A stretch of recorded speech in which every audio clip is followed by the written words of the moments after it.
I heard about the concrete protector through my dad. We came down here 4 months ago for a class, and he just was really excited about it, and he thought I would be too. So I came down with him, and couldn't catch everything obviously in just a couple days we had here.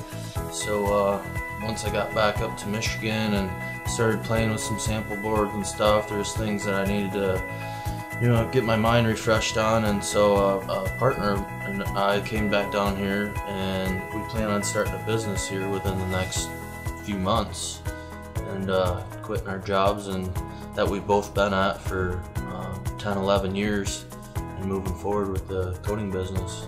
And my dad, he's been doing this stuff for 20-25 years, and when I was younger, he always drugged me out, and I was the mixer and all that stuff, so kind of got a good relation to how this stuff works. But now it's to the updated version with the CP, the things they taught us and the techniques, and just learned a lot here in the past couple days. I've been a mechanic for 10-11 years, and the money that it's good money, but it's hard work, and I don't want to be wrenching on stuff when I'm 50 years old.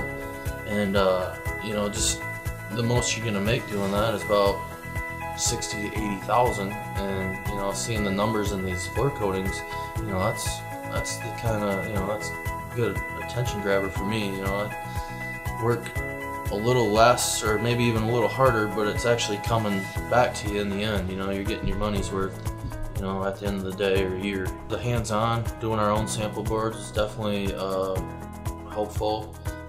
I've always been that way, hands-on with learning.